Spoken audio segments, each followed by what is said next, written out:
Assalamualaikum sahabat Alikna semua, berjumpa lagi dengan saya Muhammad Iqbal di channel Alikna Family. Mungkin sahabat semua, kita mau bahas masalah peradaban Islam lagi.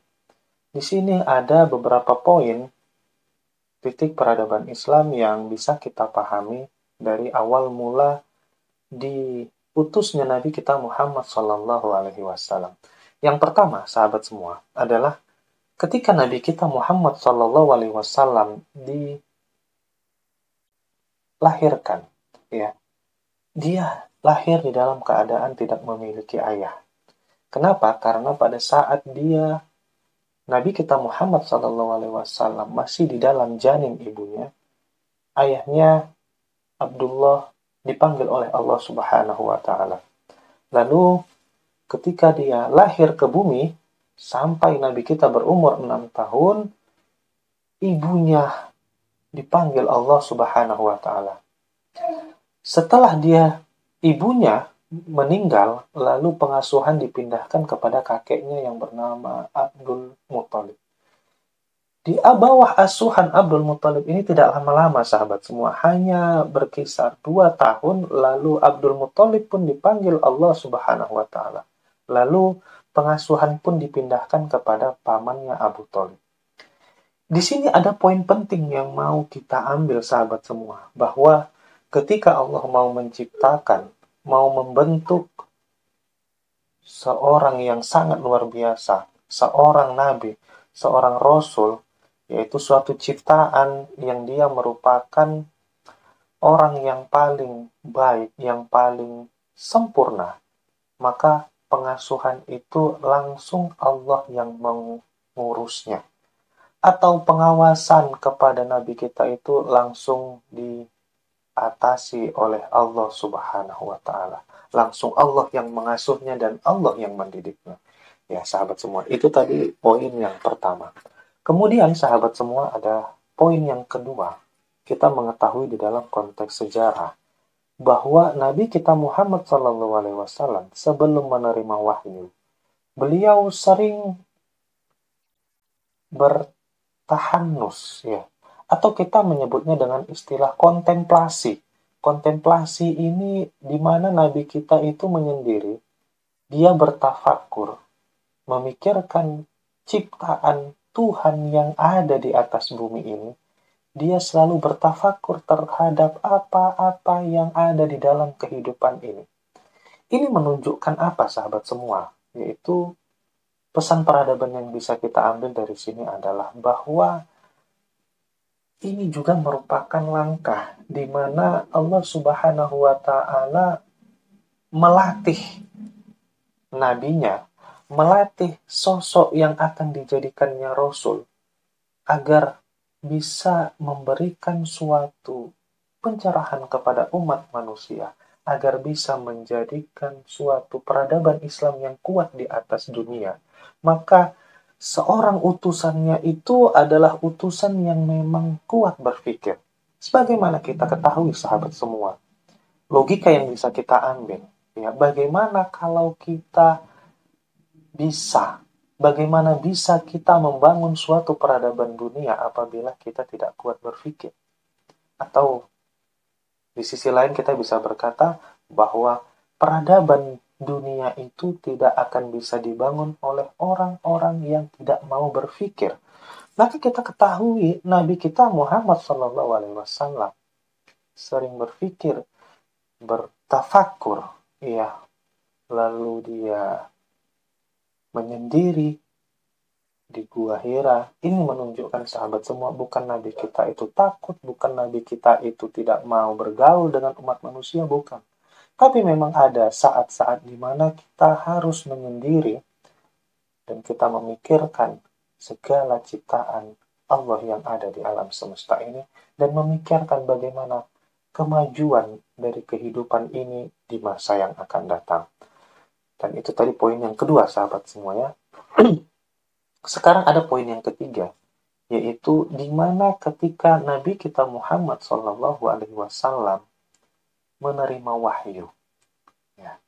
Wahyu ini, sahabat semua, inilah yang kita ketahui sebagai titik awal di mana Nabi kita menerima suatu perintah, menerima tugasnya.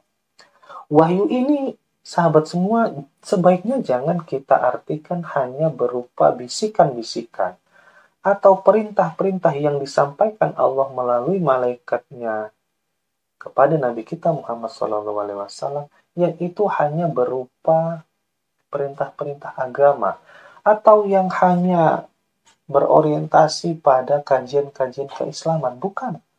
Wahyu itu merupakan suatu titik pemberian informasi, pemberian ilmu pengetahuan tentang keseluruhan hidup ini, tentang semua aspek-aspek kehidupan ini.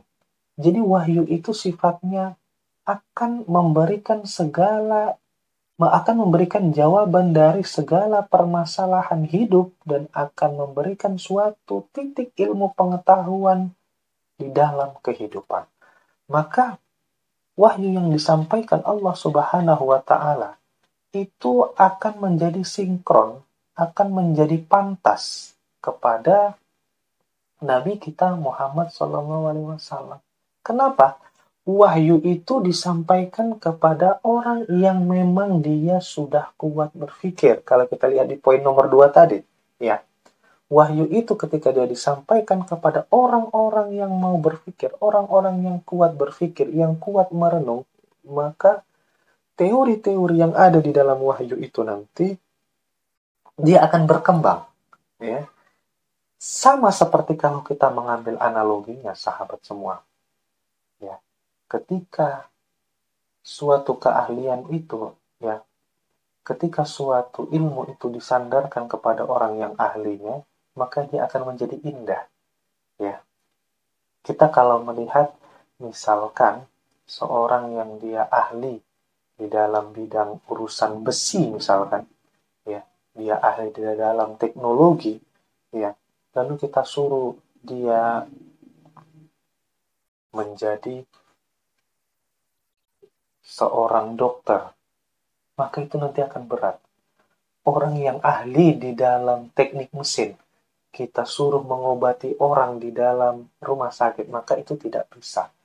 Tapi orang yang dia ahli di dalam bidang teknik mesin, kita kasih besi, kita kasih segala komponen-komponen yang ada dari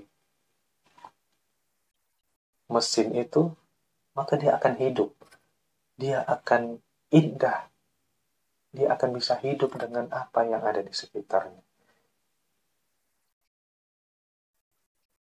Maka dari itu, konsep wahyu ini pun seperti itu, sahabat kita semua. Wahyu disampaikan kepada orang yang dia memang pantas untuk menerima wahyu. Maka kalau kita lihat, sahabat semua, ketika Nabi kita berguncang tubuhnya, ketika dia dipeluk oleh Jibril alaihissalam, itu menandakan bahwa Nabi kita, dia memang benar-benar berjumpa dengan Jibril. Bukan dibuat-buat. Nabi kita ketika badannya bergetar-getar itu bukan dibuat-buat. Ya sahabat semua, kalau udah dibuat-buat berarti kapanpun Nabi kita bisa melakukannya. Tapi kali ini, di mana Nabi kita itu bergetar, itu bukanlah keinginannya. Kenapa? Karena sebenarnya keinginan Nabi kita, ya tetap dia bertafakur, tetap dia merenung ketika dia berada di Gua Hira. Tapi memang pada saat itu ada perintah. Lalu Jibril mendekatnya, lalu Jibril mengatakan, "Iqra ya Muhammad." Nah itu tadi poin yang ketiga. Sekarang poin yang keempat, sahabat semua, adalah konsep wahyu itu disampaikan Nabi kita dengan istilah Iqra. Ini yang pertama sekali. Maka kata Iqra ini akan menjadi etos keilmuan bagi para ilmuwan-ilmuwan muslim. Iqra ini akan menjadi suatu cikal bakal dari metode atau dari paradigma peradaban Islam. Di ayat Al-Quran ada kita melihat Iqra, dan di surah yang lain kita melihat ada namanya Al-Qalam. Jadi Iqra itu orientasinya kepada suatu Pengetahuan di mana kita menggalinya dengan membaca. Kemudian juga kita menghimpunnya, mengingatnya, menghafalnya. Kemudian dari Al-Qalam, ya, kita nanti akan mengetahui ada etos ilmuwan yang di situ kita mengetahui ada prinsip konsep di mana kita nanti bisa meneliti, kita melakukan riset, kita melakukan analisis itu dari Al-Qalam. Maka di dalam Islam, ketika adanya Iqra dan Al-Qalam ini sahabat semua, dia akan menjadi satu kesatuan yang lengkap, ya.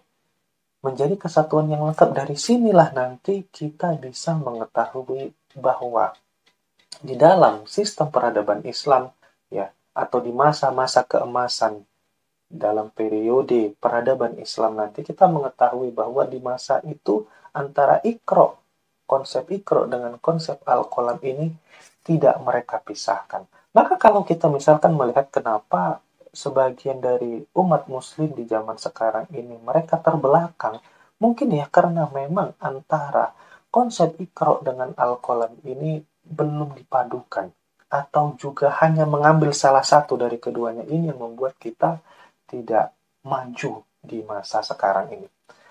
Ataupun sahabat semua, kita juga, kalau saya boleh menyederhanakan lagi, bahwa Iqra ini dia di mana ilmu itu kita ambil dia sebagai suatu teori, sedangkan Al-Qalam nanti kita di mana ilmu itu akan kita terapkan, akan kita praktekkan di dalam kehidupan yang nyata.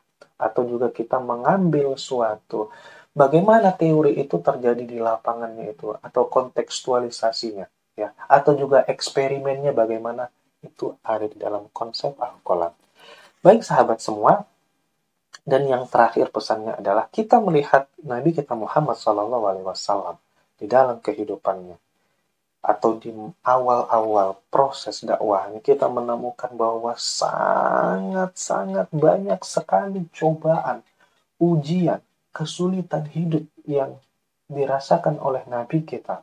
Ini menunjukkan apa, sahabat semua? Bahwa membangun peradaban Islam itu tidak semudah memejamkan atau mengedipkan mata, ya. Kemudian suatu peradaban itu tidak bisa dibangun oleh orang yang sembarangan. Dia harus dibangun oleh orang-orang yang istimewa. Siapa orang yang istimewa itu? Yaitu orang yang bisa bersabar di dalam perjuangannya. Yaitu orang-orang yang memiliki budi pekerti yang luhur. Di dalam konteks sejarah ini kita mengetahui bahwa dialah Nabi kita Muhammad Sallallahu Alaihi Wasallam. Maka dari itu sahabatku semua, dari sini nanti kita bisa mengetahui bahwa alangkah indahnya, betapa bagusnya langkah-langkah yang dibuat Allah Subhanahu wa Ta'ala untuk mencetak nabinya ini, Nabi Muhammad SAW, menjadi orang yang akan menjadi pelopor dari peradaban umat Islam di dunia. Baik sahabatku semua, kiranya ini beberapa pesan peradaban yang bisa kita ambil. Insya Allah pembahasannya nanti akan kita lanjut, di mana Nabi kita membangun suatu sistem peradaban pertama kali. Mudah-mudahan ini bermanfaat bagi kita semua. Silahkan nanti dituliskan di kolom komentar kalau ada pertanyaan atau ada pendapat yang lain. Dan silahkan di-share kepada sahabat-sahabat yang lain kalau ini bermanfaat. Dan sekian dari saya. Terima kasih. Assalamualaikum warahmatullahi wabarakatuh.